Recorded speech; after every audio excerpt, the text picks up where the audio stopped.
असुरराज, आप क्षण भर यहां प्रतीक्षा करें। मैं महारानी कयाधु को आपके आने की सूचना दे दूं।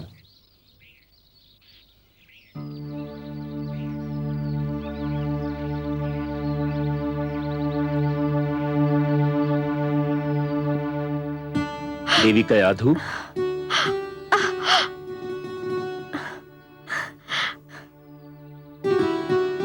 आप आ गए देवर्षि। मैं अकेली कब से घबरा रही थी। देवी कयाधु, अब न तो आप अकेली रहेंगी और न ही आपको घबराहट होगी, क्योंकि मैं अपने साथ आपके अकेलेपन और घबराहट दूर करने की सामग्री लाया हूं। क्या? मैं आपके पति असुरराज हिरण्यकश्यपु को अपने साथ लाया हूं। असुरराज,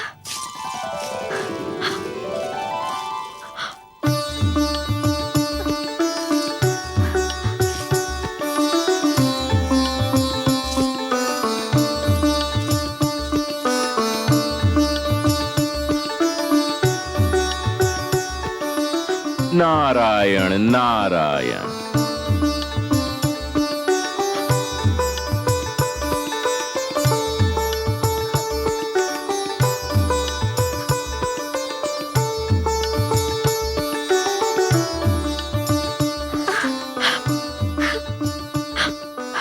महारानी, कैसी हो? देवर्षि की कृपा से मैं बिल्कुल ठीक हूँ महाराज।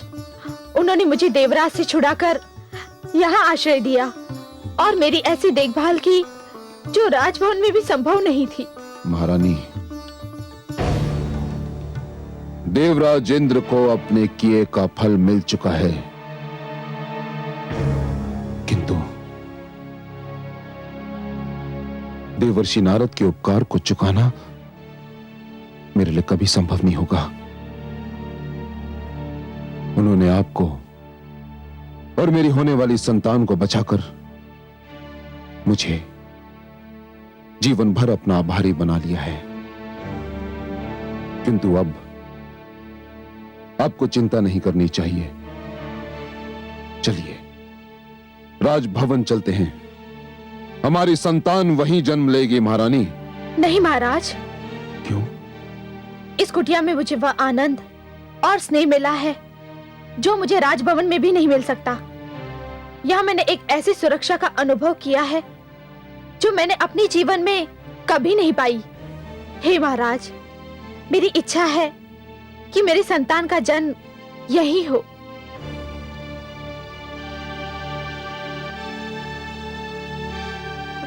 ठीक है, आपकी इच्छा के विरुद्ध मैं कोई भी कार्य नहीं करना चाहता महारानी।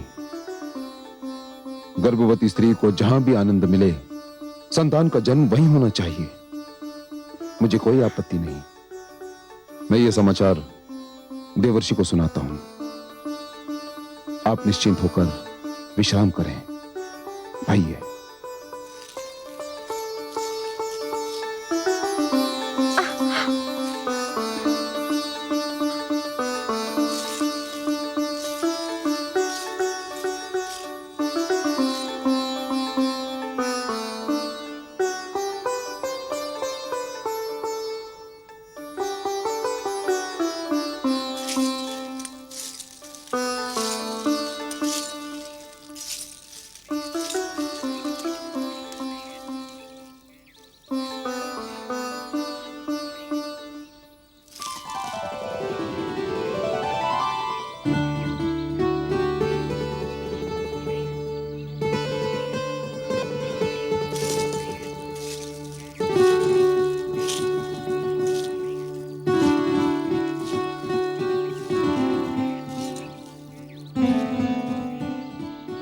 मुझे विष्णु और उसके भक्तों से अपार घृणा है।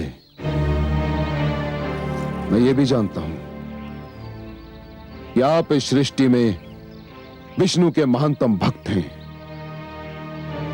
और मैं चाहते हुए भी आपसे घृणा नहीं कर पाता। आपने महारानी की रक्षा करके। बस बस असुरराज, और कुछ कहने की आवश्यकता नहीं है। आप इस बात को इतनी बार कह चुके हैं कि मुझे तो कंठस्थ हो गई है। देवर्षि, महारानी कयादू ने पुत्र के जन्म तक आपके आश्रम में रहने की इच्छा व्यक्त की है और मैं उनकी इच्छा के विरुद्ध उन्हें यहां से ले जाना नहीं चाहता। नारायण नारायण, बड़ा शुभ विचार है। यदि महारानी कयादू को मेरी कुटिया में सुख मिलता है तो ये तो मेरे लिए सौभाग्य की बात है। असुरराज, आप चिंता न करें, मैं उनकी यथा योग्य सेवा करूंगा। मेरी कुटिया में बीतने वाला हर दिन आपकी आने वाली संतान का हर संकट दूर करेगा। तो फिर मुझे जाने की अनुमति दीजिए देवर्षि।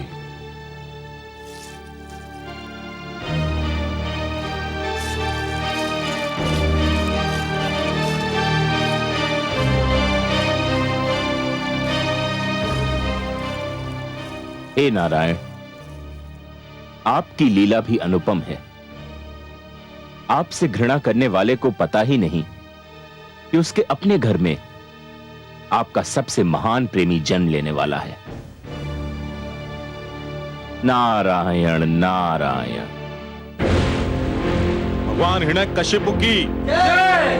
भगवान हिरण्यकशिपु की जय। भगवान हिरण्यकशिपु की जय। भगवान हिरण्यकशिपु की जय। भगवान हिरण्यकशिपु की जय। भगवान हिरण्यकशिपु की जय। भगवान हिरण्यकशिपु की जय। भगवान हिरण्यकशिपु की जय।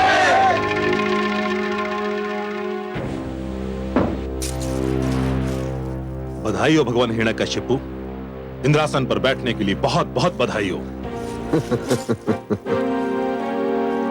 अब तो अप्सराएं आपके संकेत पर नृत्य करेंगी। समस्त देवगण नतमस्तक होकर आपको नमस्कार करेंगे।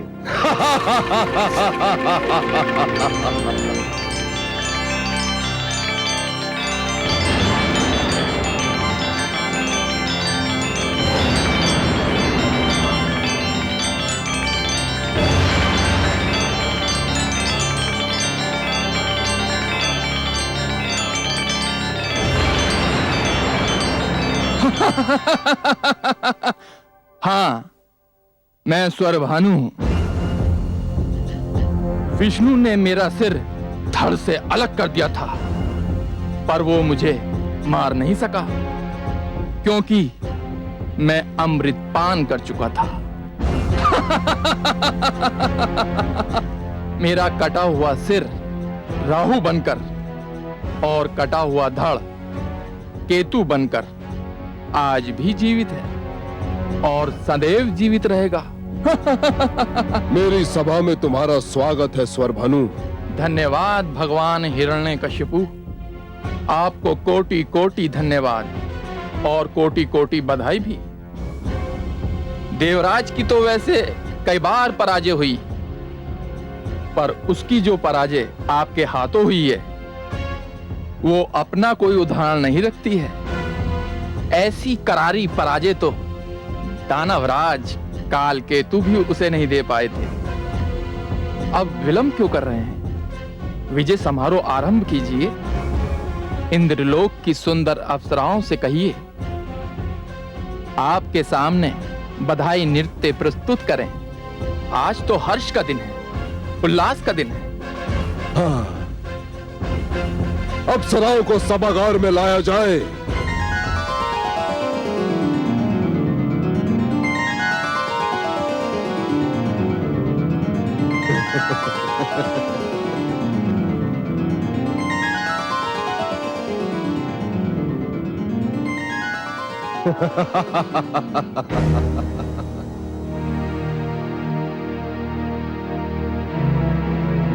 देवलोक की अप्सराओं, तुम आज तक देवराज इंद्र के लिए नृत्य करती थी, किंतु आज से तुम भगवान हिरण्यकशिपु के लिए नृत्य करोगी, क्योंकि यह सिंहासन अब मेरा हो चुका है और मेरा ही रहेगा। नृत्य प्रस्तुत करो, एक ऐसा सुंदर नृत्य जिसे देखकर मैं अपनी कठोर तपस्या की सारी थकान भूल जाऊं। नाचो नाचो। धा धे कट धा धे धिदकत धा धिदकत धा धिदकत धा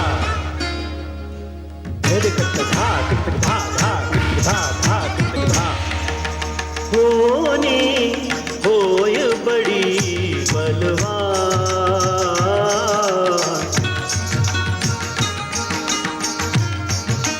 होनी होय बड़ी बलवान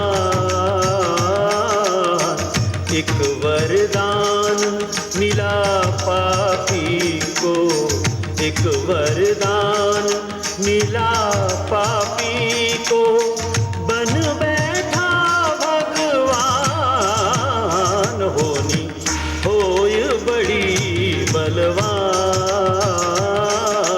दिग दिगता दिग दिगता दिग दिगता धा धा धा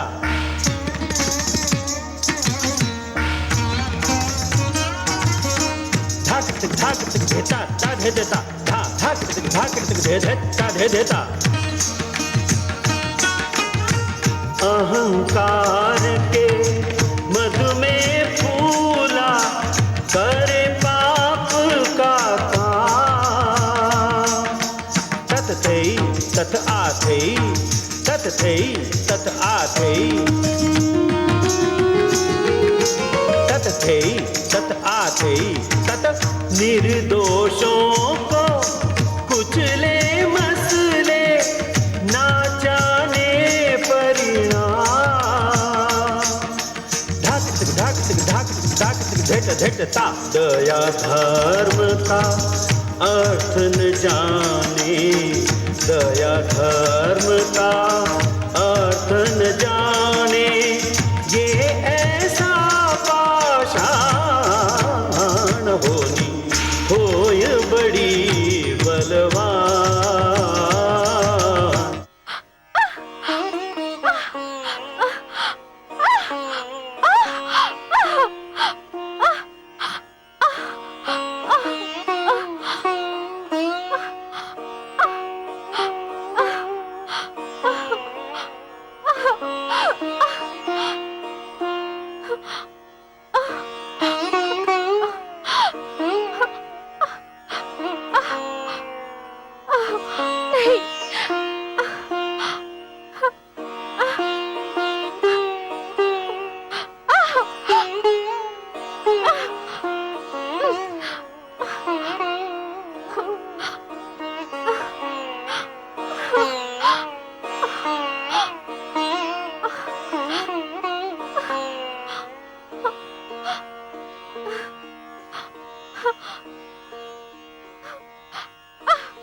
हे लक्ष्मी नारायण,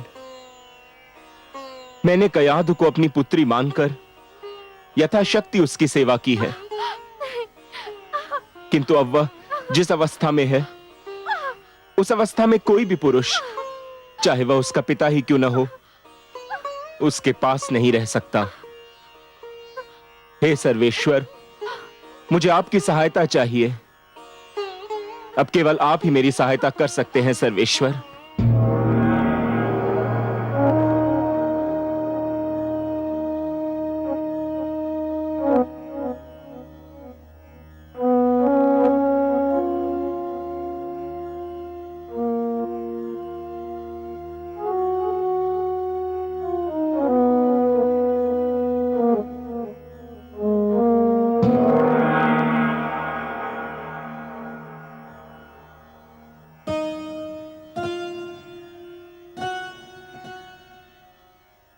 हे योग माया, आप देवर्षि के आश्रम में जाइए।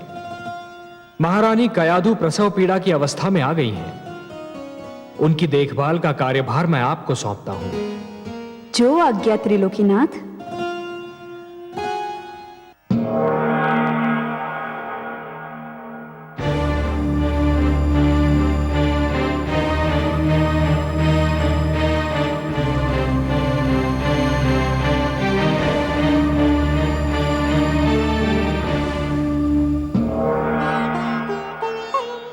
प्रणाम देवर्षि। धन्य है देवी कि आप आ गईं। मेरे तो हाथ पांव फूल गए थे। आप चिंता न करें देवर्षि, मैं सब संभाल लूंगी।